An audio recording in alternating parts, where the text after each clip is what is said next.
Olá, muito boa tarde a todos e sejam bem-vindos ao nosso encontro. Eu sou a Renata Jabali e terei o enorme prazer de passar essa tarde junto com vocês, conduzindo a nossa programação. Hoje, dia 18 de novembro de 2021, a ABCIP, a Associação Brasileira das Entidades de Crédito Imobiliário e Poupança, abre o seu Summit Digital 2021, reunindo aqui os principais players do setor imobiliário brasileiro para debater sobre o que nós podemos esperar do crédito imobiliário aqui no nosso país em 2022. É uma honra contar com a participação de todos os senhores e senhoras para tratar nas próximas 2 horas e meia, aproximadamente, de assuntos que são tão relevantes, tão importantes e tão desafiadores, como a continuidade da retomada, os juros e o controle da inflação, os novos paradigmas e também as perspectivas para o futuro.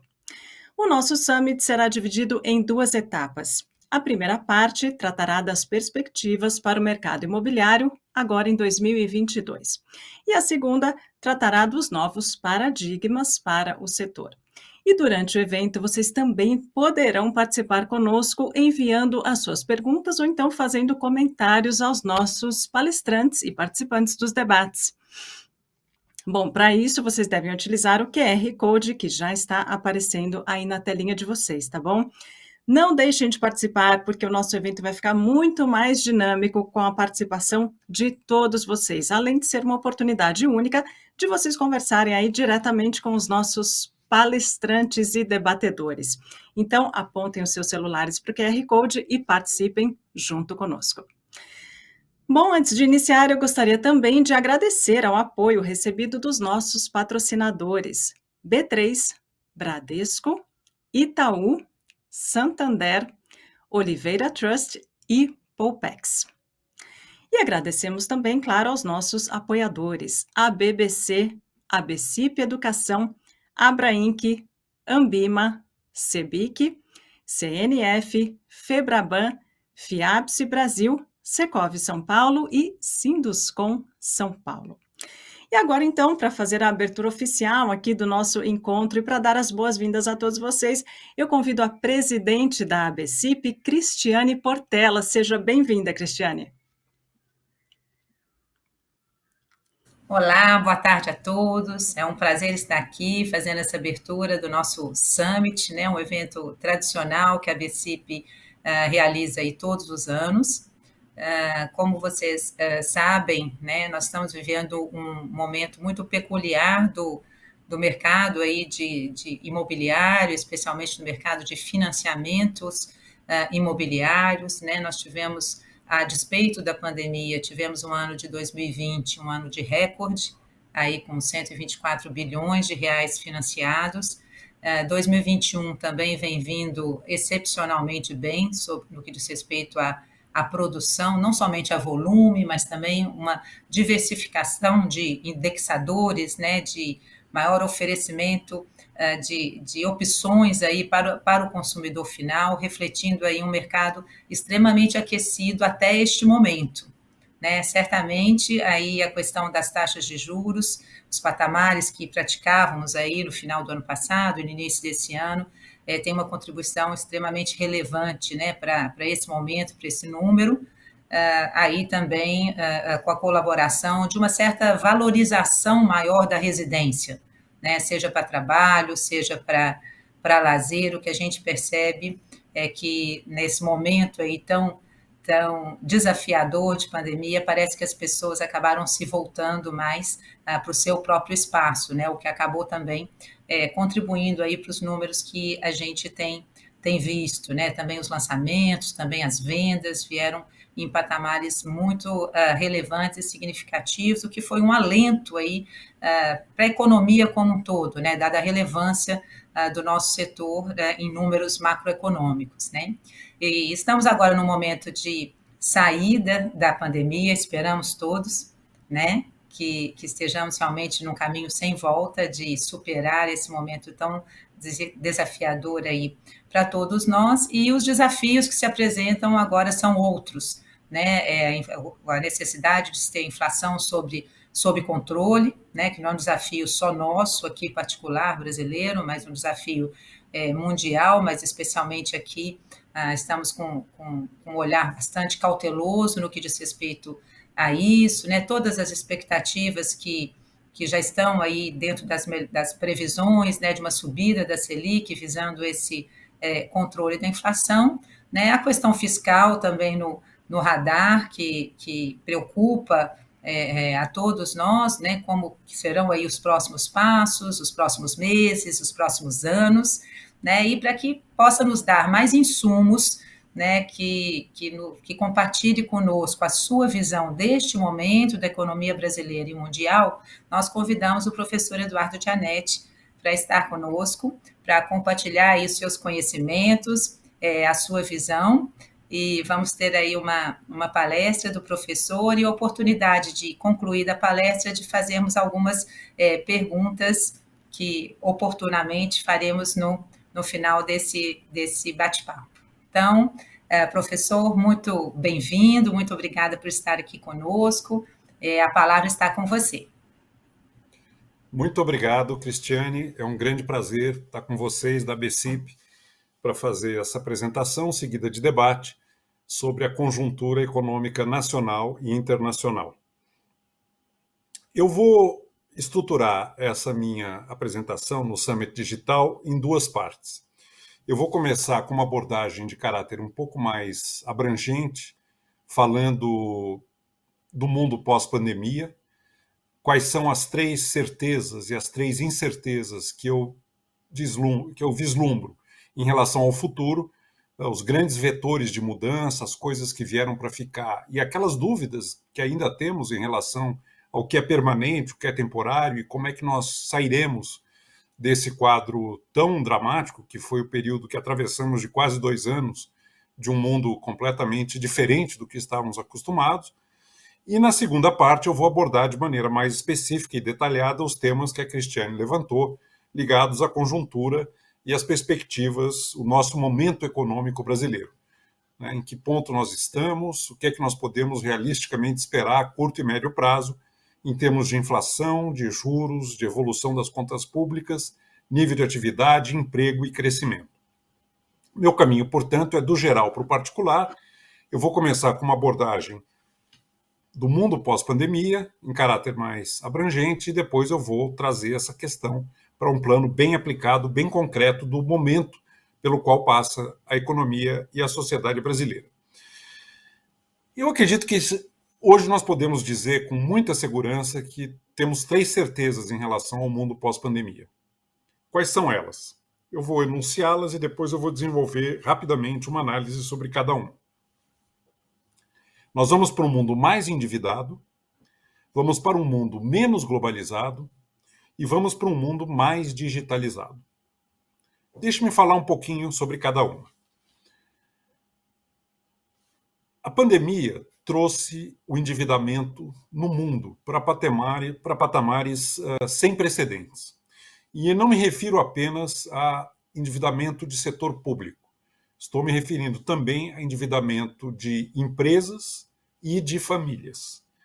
O número agregado é simplesmente impressionante. A dívida total consolidada hoje no mundo é da ordem de 353% do PIB mundial. Ou seja, se vocês pegarem o valor anual de tudo que é produzido no mundo e multiplicarem por 3,5 vezes, vocês vão chegar ao estoque existente hoje de dívida no mundo.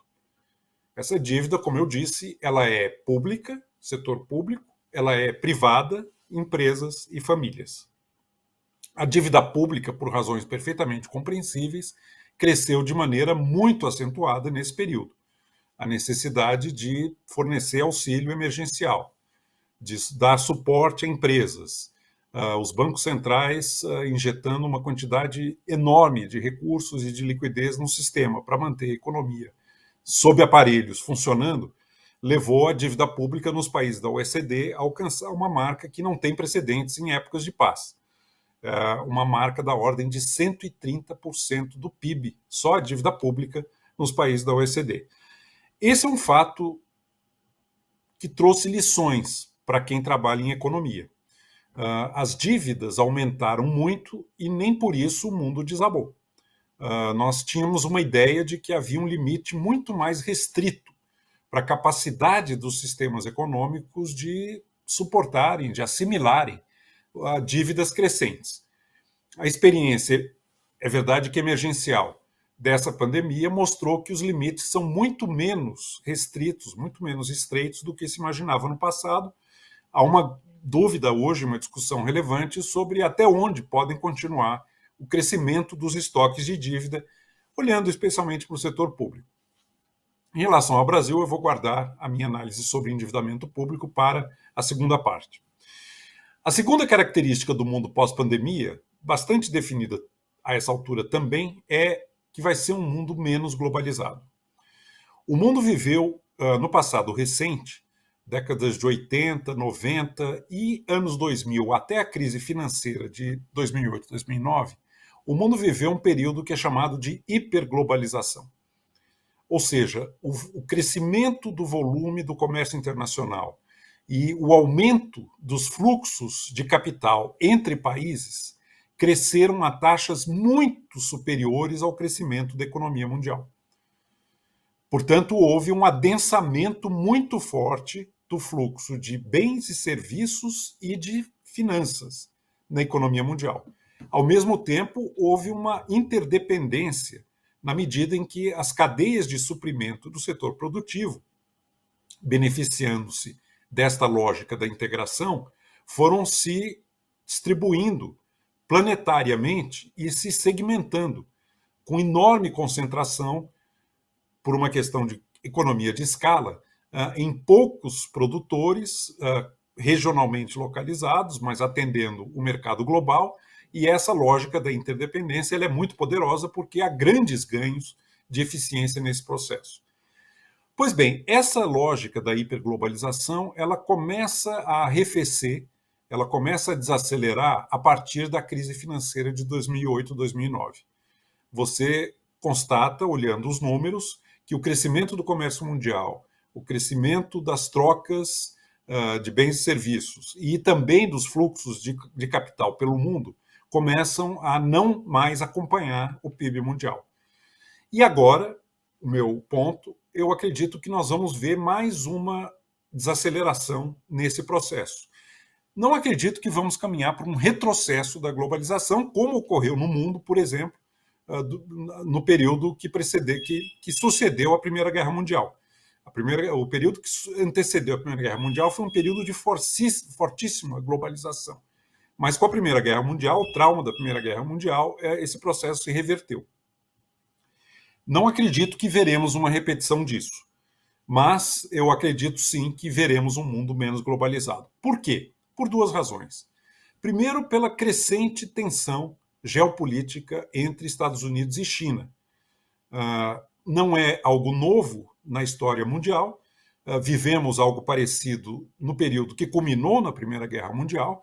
A potência ascendente naquela época era a Alemanha, a potência estabelecida era a Inglaterra, mas nós sabemos que tensão e conflitos e disputas por preeminência, por hegemonia, são características de dificuldades, prenúncios de dificuldades nesse processo de globalização. Mas o mais importante, talvez, ainda nesse ponto, é lembrar que essa lógica da interdependência e da especialização com as cadeias de fornecimento global muito segmentadas e concentradas em poucos países, ela mostrou a sua vulnerabilidade durante a pandemia.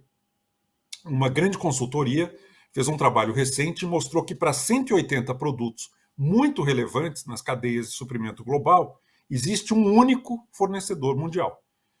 Ou poucos, 2 ou 3 fornecedores mundiais, mas são altamente concentradas em pouquíssimos fornecedores. O problema disso é que torna todo o sistema econômico extremamente vulnerável, porque qualquer problema localizado num desses produtos gera uma interrupção de toda a cadeia do processo produtivo. Nós estamos falando de produtos muito relevantes para muitas cadeias e muitos processos de produção, como, por exemplo, supercondutores, como, por exemplo, cobalto e centenas de outros produtos. No caso dos equipamentos e produtos médicos, esse problema também se revelou de maneira muito aguda. 80% dos ingredientes farmacêuticos ativos no planeta têm como origem 2 países apenas, China e Índia. Isso aqui mostra um aspecto de vulnerabilidade muito grande e tudo indica, e já está em andamento esse caminho, que as empresas, os países vão se tornar muito mais cautelosos para não ficarem à mercê de problemas que escapam da sua esfera de controle, mas que podem causar grandes interrupções e grandes traumas no processo produtivo em escala global. Portanto, eu argumento que vamos para um mundo menos globalizado. O terceiro ponto é que isso é tranquilo dizer, essa altura é chover no molhado, mas é uma coisa da maior importância para o entendimento do mundo pós-pandemia, é que nós vamos para um mundo mais digitalizado. Não é apenas a questão do trabalho remoto, e hoje a realidade do regime híbrido de trabalho já é incontornável para um sem número de setores e áreas de atividade, mas também a digitalização do processo econômico. Eu estou falando do varejo, que tem um impacto tremendo, eu estou falando de finanças, o mundo financeiro se presta, talvez como nenhum outro, à digitalização, na medida em que não há muita necessidade de trocas e de contato pessoal. É um setor que está sendo e será cada vez mais profundamente impactado pela digitalização, mas também a educação, também o entretenimento. O impacto aqui é externo, ou seja, setores de atividade que estão se repensando diante das novas oportunidades e das novas ferramentas de digitalização. Por exemplo, comercialização de imóveis é um exemplo pertinente ao setor em que vocês atuam. É um setor que tem sido muito transformado por esta realidade, mas é também um problema, é uma questão interna dos processos e do modo de fazer negócios. As empresas estão aprendendo e aprenderam com muita rapidez durante a pandemia as possibilidades de uso dessas ferramentas, que em alguns casos são alternativas e em outros casos são complementares ao modo comum, ao modo estabelecido de fazer as coisas. Portanto, um mundo mais digitalizado, nós vivemos uma aceleração muito grande no período recente de um processo que vinha em câmera lenta, ia demorar décadas e provavelmente demorou poucos anos, e certamente demorou poucos anos para acontecer, porque se impôs. A realidade se impôs, a digitalização veio e veio para ficar. Eu não posso deixar de mencionar também o impacto que isso vai ter nas cidades. Lembrando a importância que isso tem para vocês do ramo e do setor imobiliário. O uso do espaço urbano, a partir da nova presença do mundo digital, ele já está passando por um processo de grande reestruturação. Toda a questão de localização, de residência é nova, porque não há mais o imperativo, como era tão presente no passado, de estar próximo do local de trabalho. Em muitos casos, o local de trabalho será remoto, em caráter permanente, e também setores como finanças, como bancos, agências bancárias, como comércio varejista, que já estão vivendo realmente uma nova realidade por conta dessa digitalização. Então, as implicações, as ramificações disso são enormes. 3 incertezas do mundo pós-pandemia. Primeira, o sucesso do programa de vacinação é inequívoco e é muito positiva, uma coisa muito importante que a humanidade mobilizou inteligência e recursos em tempo recorde para conseguir resultados muito tangíveis de contenção, principalmente dos casos graves e da mortalidade associada à Covid-19. No entanto, eu diria que é cedo ainda para a gente decretar que viramos a página e que isso terminou. O mais provável é que nós tenhamos ainda, espero que cada vez menos, nós tenhamos ainda alguns momentos de susto, de recaída, como, por exemplo, alguns países europeus agora estão vivendo, já falando numa 4ª onda, porque é uma corrida armamentista entre a engenhosidade humana, de um lado, e as mutações e as novas cepas de um vírus extremamente dinâmico que vai procurando contornar, dentro da sua lógica de reprodução, contornar a efetividade das vacinas e das técnicas humanas de contenção. Portanto, ainda há um elemento de cautela aqui.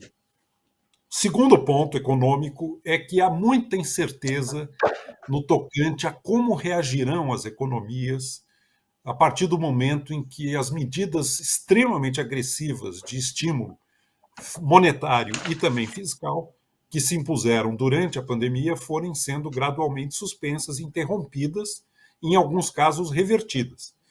Aquele crescimento das dívidas públicas que eu mencionei no passado certamente exigirá no futuro algum tipo de reversão, o que implicará a contenção de gastos, implicará algum esforço de ajustamento fiscal. Há muita incerteza sobre como reage o sistema econômico a partir do momento em que os aparelhos de suporte, como se fosse um paciente na UTI que está dependendo de aparelhos de suporte e de medicação muito violenta, à medida que você suspende esses aparelhos e a medicação, como é que esse paciente volta ao seu dia a dia, à sua normalidade. Eu vou elaborar esse ponto quando falar do contexto da economia mundial, na segunda parte, mas há uma dúvida muito forte em relação a isso. Como é que reage o sistema econômico no tocante ao período em que os estímulos estiverem descontinuados, estiverem suspensos. Por fim, uma última incerteza diz respeito ao comportamento humano. Existem aqui duas possibilidades não excludentes, mas há muito debate em relação a qual o impacto do trauma da pandemia na ação humana. Como é que reage o ser humano diante de uma inesperada e grave adversidade? No momento em que as coisas voltam à normalidade, tem duas possibilidades que se contrapõem. Uma delas é o apego à prudência, à cautela, à aversão ao risco. As pessoas, diante do trauma, diante da insegurança, de um mundo que ficou menos previsível, resolvem não mais correr riscos e evitar a exposição a contingências que podem se tornar muito danosas mais à frente. Houve um grande aprendizado sobre a necessidade de ter pelo menos um colchão de segurança, algum tipo de precaução, porque surpresas ruins podem acontecer e a pandemia foi uma delas. Por outro lado, existe toda uma ampla pesquisa que revela que depois de um grande trauma, depois de uma grande adversidade, há um momento de descompressão, de desafogo, em que as pessoas, sentindo que a vida volta ao normal, querem recuperar o tempo perdido e querem extravasar tudo aquilo que ficou reprimido, que ficou tolhido durante o trauma, que foi a guerra, que foi o desastre natural, que foi a pandemia, que foi essa calamidade que se abateu inesperadamente. Há muitos exemplos históricos disso, meu tempo não permite tratar disso com mais detalhe, mas eu queria mencionar que há essa dualidade, são dois vetores que apontam em direções contrárias. Deixe-me passar agora para uma análise mais aplicada e mais conjuntural em relação ao nosso momento econômico, começando pela análise do ambiente externo. Existem duas visões bem definidas hoje em relação à perspectiva para a economia global. Uma é a visão benigna, ainda predominante e que ainda pauta o comportamento dos bancos centrais principais do mundo, o Federal Reserve, o Banco da Inglaterra, o Banco da União Europeia. A visão benigna é de que a inflação mundial, embora alta, é um fenômeno passageiro.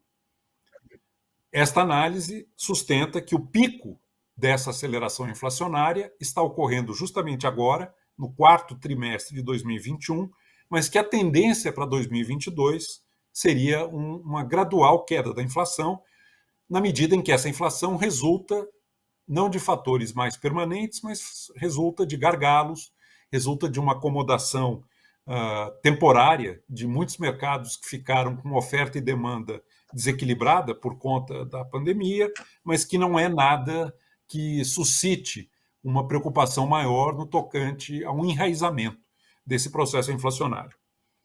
Segundo essa visão benigna, os juros internacionais, e aqui eu estou me referindo aos juros mais relevantes do planeta, que são os juros de curto prazo definidos pelo Federal Reserve americano, esses juros só começariam a subir em 2023. Não é alguma coisa sequer para o ano que vem. Vai haver, como já começou, um processo de redução das compras pelos bancos centrais dos papéis de mercado, mas aumento de juros, ou seja, a normalização da política monetária, lá para frente, só em 2023. Há um contraponto a essa visão benigna, que eu chamaria uma visão mais preocupada e mais cautelosa em relação ao processo inflacionário que nós estamos vendo. Essa visão, e aliás ontem foi publicado um artigo que eu recomendo a leitura para quem se interessa por economia internacional, um artigo que saiu no Financial Times, foi reproduzido aqui no Brasil pelo Valor Econômico, do analista Martin Wolf, colocando de maneira muito detalhada e muito consistente as razões para não embarcar no negacionismo inflacionário. Haveria um processo inflacionário bem mais enraizado, bem mais disseminado, que já começa a contaminar os mercados de trabalho, ou seja, demandas por reposição salarial, no momento em que a oferta de trabalho encolheu no mundo e as taxas de desemprego no mundo estão muito baixas. Portanto, essa visão já argumenta e alerta para a necessidade de que juros voltem a território positivo, depois de ficar zerados ou negativos em termos reais por muito tempo, juros voltem a território positivo mais cedo do que se imaginava, quem sabe até ao longo ainda do primeiro semestre do ano que vem. Os mercados que olham para o longo prazo, as curvas longas de juros, já começam a apontar nessa direção. Sinal de que entre os analistas do mercado financeiro, o jogo também está virando da visão benigna para essa visão que eu chamei mais cautelosa e mais preocupada com cortar o mal da inflação cedo pela raiz, antes que ele se enraize e se torne muito mais custoso na sua contenção, caso os bancos centrais atrasem muito a sua curva de resposta ao fenômeno. Bom, em relação ao Brasil, isso tudo é relevante para o Brasil. Vai nos ajudar se o cenário benigno prevalece, vai nos atrapalhar e vai ser um fator adicional de ruído e de preocupação caso prevaleça aquela visão alternativa. Mas no Brasil não há dúvida de que a inflação se enraizou. E as evidências empíricas disso, eu diria, são incontornáveis. A taxa de difusão da inflação é alta, ela não está restrita a poucos itens relevantes para a cesta de bens que são apurados na métrica da inflação. Os núcleos de inflação já refletem esse aumento da inflação, não estão em 2 dígitos os núcleos, ao contrário da inflação cheia, mas já estão também muito elevados e muito acima da meta inflacionária estabelecida pelo sistema do Banco Central, e também as expectativas que já estão claramente definidas quanto à permanência do processo inflacionário brasileiro. Tudo isso implica juros mais altos. Isso aparece com muita força nas curvas de juros de longo prazo. Os juros de 10 anos no Brasil já alcançam alguma coisa próximo de 13% ao ano, que mostra que o mercado já comprou o aumento de juros da Selic de curto prazo, alcançando provavelmente 2 dígitos ao longo do ano que vem. E o fato é que o processo já iniciado de aperto da política monetária vai bem mais longe do que se imaginava até pouco tempo atrás. Esse é um aspecto muito preocupante, porque ele vem acoplado e talvez seja em grande medida causado pelo fato que é quase que unanimemente aceito pelos economistas brasileiros hoje, de que a raiz dos nossos problemas não são gargalos de oferta, não é o ambiente externo, não são problemas episódicos, mas é uma deterioração em caráter bastante preocupante e permanente do nosso quadro fiscal. A PEC dos precatórios e a revisão do indexador do teto de gastos, que são as medidas mais recentes adotadas pelo governo federal, revelam que nós estamos vivendo uma espécie de guinada populista fiscal no último ano de mandato do atual governo. Nós já vimos num quadro preocupante de uma dívida que é alta para qualquer parâmetro de mercado emergente. Nós perdemos a âncora fiscal. O problema aqui não é especificamente os 91 bilhões de reais a mais que o governo está conseguindo gastar o ano que vem por essas mexidas de precatórios e de indexador do teto. Isso seria algo assimilável. O problema realmente sério é que o Brasil perdeu qualquer instituição de controle das contas públicas. Nós perdemos a âncora fiscal. E isso, por razões compreensíveis, leva a muita insegurança e muita incerteza quanto à própria solvência do setor público ao longo do tempo. Não há um risco de crise iminente, nós não estamos na beira de um precipício, mas, de fato, nós estamos diante de uma deterioração permanente nas nossas contas públicas, e nós sabemos que esse processo se interrompe pelo bem ou pelo mal. Ou por um esforço de contenção, como foi, por exemplo, o período do governo Temer, e isso nós teríamos que esperar 2023, porque em ano eleitoral de um governo que já abriu mão de qualquer compromisso com austeridade, seria irrealista imaginar. Teremos que passar necessariamente por uma recuperação, portanto, das nossas instituições fiscais, que foram praticamente desmontadas, e esse não será um processo tranquilo, não será alguma coisa fácil, tanto do ponto de vista de negociação, como do ponto de vista econômico também, de encontrar exatamente a maneira de fazer essa austeridade, essa contenção, com o mínimo prejuízo da atividade real. Uma coisa que também chama muita atenção na experiência brasileira é a questão do emprego. Ao contrário dos países desenvolvidos, onde nós estamos vendo mercados de trabalho aquecidos, o caso brasileiro está revelando uma situação de descolamento no tocante à empregabilidade da população. Os números são muito fortes, mostrando que, para a população com mais anos de escolaridade, o emprego já retomou o padrão pré-pandemia. No entanto, para a população com menos anos de escolaridade, o emprego não voltou. A taxa de desemprego, de informalidade, de trabalho muito precário, para quem não tem e não teve a oportunidade de construir o seu capital humano, para a população de menor educação, a taxa de desemprego continua em níveis muito elevados, não muito distintos do que foram nos piores momentos da pandemia, e é por isso que a nossa taxa agregada de desemprego continua muito preocupante, ao redor de 14%, que é um número extremamente elevado e que nós não podemos de maneira alguma aceitar.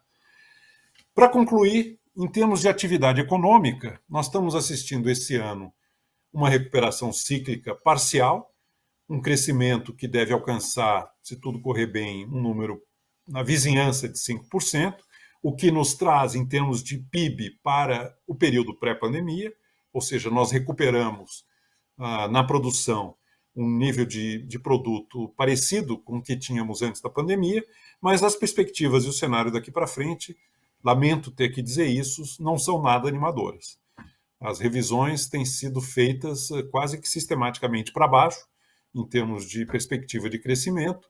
O nível de investimento no Brasil está muito deprimido, muito contraído, não há sinais de que ele volte a se recuperar, e eu acredito que dificilmente isso acontecerá antes de uma definição do quadro sucessório. A perspectiva é de que os juros permaneçam se elevando, juros curtos, e será uma luta muito difícil para o Banco Central, sozinho, sem a ajuda da política fiscal, fazer todo o trabalho de reversão de uma taxa de inflação que ameaça escapar do controle. Estamos com uma situação fiscal que desperta, não no curtíssimo prazo, mas olhando para frente, desperta uma muito forte ansiedade e preocupação no mercado financeiro e, portanto, se crescermos ano que vem alguma coisa ao redor de 1,5%, eu acho que estaremos falando de um número realista.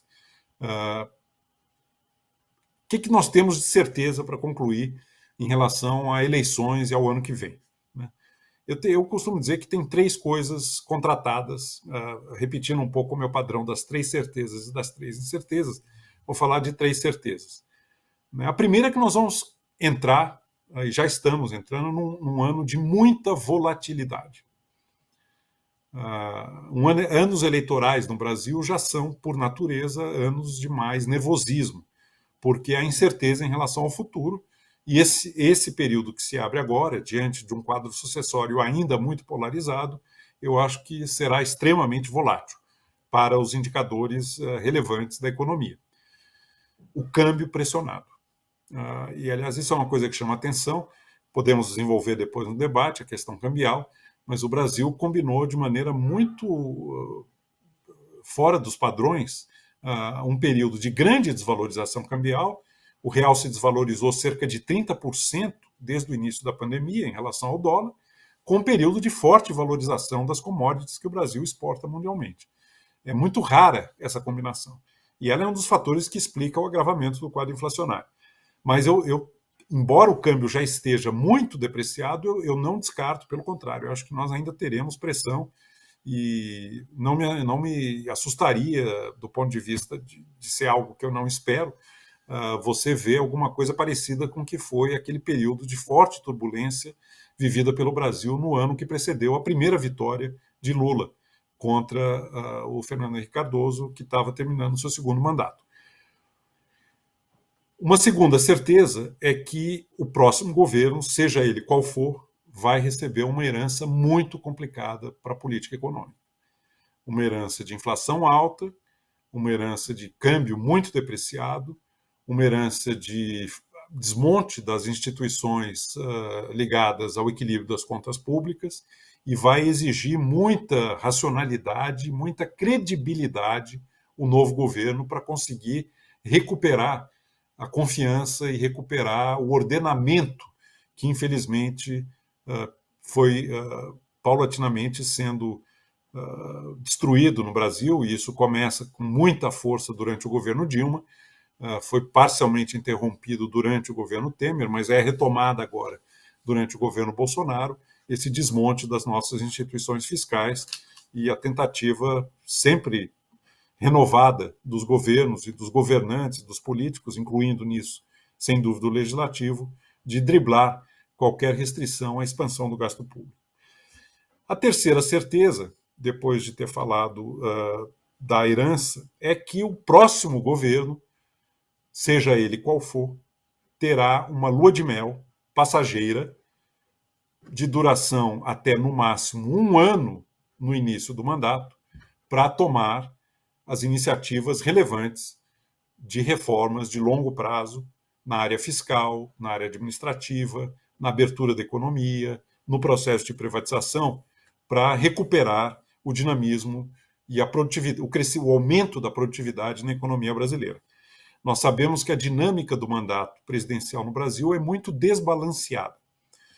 O início do mandato, quando o capital político é robusto, permite ao governo federal, o executivo federal, comprar algumas brigas, tomar algumas iniciativas de maior ousadia, mas esse momento passa, porque à medida que o capital político se deprecia, a relação de forças entre executivo e legislativo começa a se alterar, e lá pelo final do primeiro ano do mandato, o executivo federal já não tem mais a desenvoltura, o desprendimento, a força e o vigor para iniciar um processo mais profundo de reformas e de mudanças.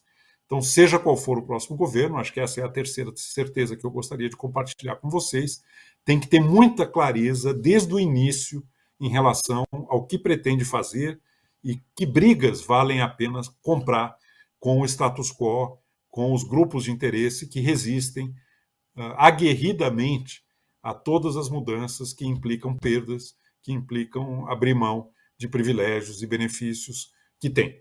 Então, essa completa a minha análise das 3 certezas em relação ao quadro que se anuncia para a eleição de outubro de 2022.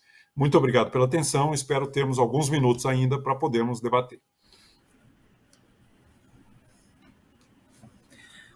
Bom, muito obrigada, professor. Você traçou um quadro bastante desafiador, né? Naturalmente, a gente já tem aí, cada um de nós, né, tem o seu próprio quadro, estava ali focado num ou no outro desafio, mas foi muito bom ver essa visão aí, mercado interno, mercado externo, como que a gente está num momento aí crucial e desafiador nessa potencial saída de pandemia, né? Mas tentando focar em alguma oportunidade, né? Não sei se existe. Você comentou sobre a questão geopolítica aí, né? China e Estados Unidos. Teve alguma oportunidade para o Brasil frente a esse duelo aí de gigantes aí por influência, né? Essa menor a globalização, menor dependência de certos produtos, né? Tem alguma coisa nesse cenário externo que poderia nos favorecer e que a gente possa estar deixando passar, ou já estamos olhando nesse caminho? Então, Cristiane, eu acredito que temos que ter uma visão muito pragmática em relação ao setor externo e às relações internacionais. O Brasil não pode se pautar nas suas relações internacionais por visões ideológicas e por preferências de afinidade que não se reflitam e que estejam desconectadas daquilo que nós temos de vantagem comparativa, das nossas oportunidades de crescimento e de expansão nas trocas internacionais.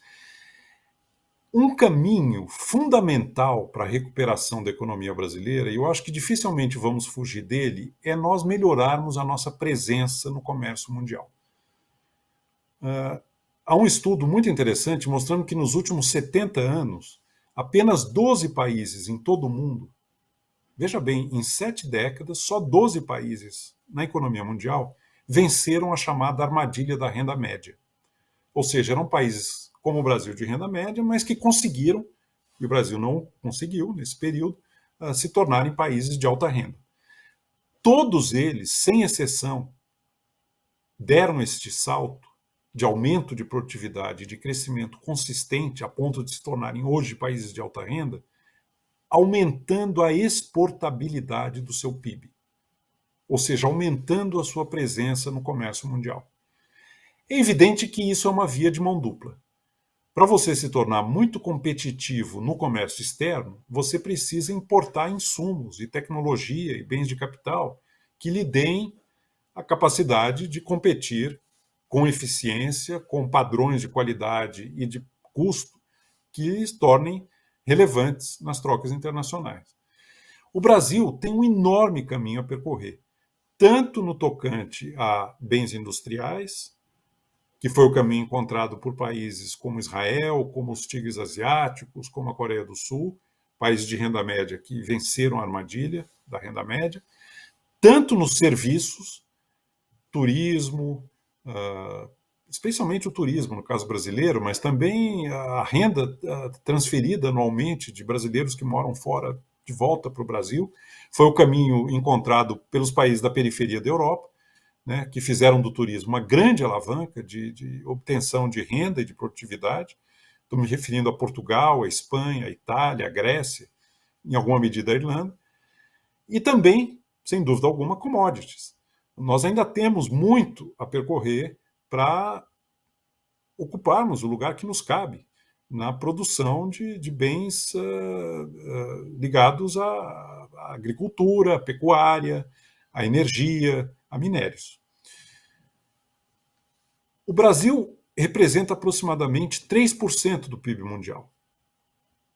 As nossas exportações não alcançam 1% das exportações mundiais.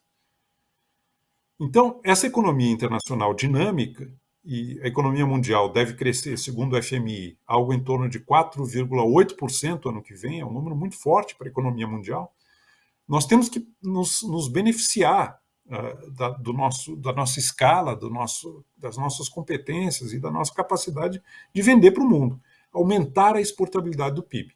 Nesse aspecto, eu acredito que a rivalidade entre China e Estados Unidos pode ser relevante para o Brasil, porque nós podemos explorar, com muito pragmatismo, como eu disse no início, os interesses dessas duas potências, a estabelecida e a emergente, de modo a nos beneficiarmos do fato de que não há uma única potência hegemônica que dita sozinha os termos em que se dará a organização e as instituições da economia mundial. Portanto, eu vejo para mim, é o grande caminho, a grande oportunidade que nós temos para consistentemente melhorarmos a produtividade no Brasil. Diga-se de passagem, a nossa produtividade anda estagnada há 40 anos, é algo muito preocupante, mas o caminho para aumentar essa produtividade, a eficiência dos nossos processos e da nossa atividade econômica é justamente esse, da integração à economia mundial. Perfeito, obrigada. A gente está um pouco apertado aqui de tempo, vou fazer mais uma última pergunta, infelizmente, sobre o nosso mercado especificamente, né? Então, mercado imobiliário. Nós estamos na questão, a inflação precisando ser controlada, que acaba corroendo renda, né? Uma taxa de juros, né? Selic subindo, certamente a gente já está vendo, até por responsabilidade, uma necessidade de ajuste também nas taxas, e a questão do desemprego, né? Esses 3 fatores são muito relevantes. Qual deles, na sua opinião, seria o mais relevante e por qual deles que poderia ter um caminho para que a gente continue, pelo menos, mantendo esse crescimento tão significativo que a gente já teve? Qual a sua visão? Então, eu acredito, Cristiane, que cada um desses fatores que você mencionou tem relevância para aspectos particulares do mercado imobiliário. A questão do emprego, por exemplo, que, como eu disse, afeta especialmente hoje no Brasil a população com menor escolaridade, ela afeta, obviamente, a habitação popular, os programas de moradia de menor renda. A questão dos juros, ao contrário, já é mais algo pertinente às classes de maior renda, renda média e renda alta, que tomam financiamentos a prazos longos para conseguir a casa própria ou até mesmo, como ocorreu com grande intensidade no período recente, o imóvel como reserva de valor, né? E eu acredito que a insegurança no mercado financeiro, que deve continuar por algum tempo ainda, será um grande motivador a essa busca do imóvel como algum tipo de poupança, mais do que como um objeto de consumo ou como alguma coisa de valor de uso direto para o proprietário. Ao mesmo tempo, eu acho que muitas oportunidades virão, e já estão vindo em grande medida, pelo impacto da digitalização na reorganização dos espaços metropolitanos brasileiros. Eu, quando passeio pelas grandes cidades brasileiras e vejo a presença das agências bancárias físicas, eu não consigo deixar de imaginar como tudo isso ficou anacrônico diante da realidade da digitalização no mundo das finanças.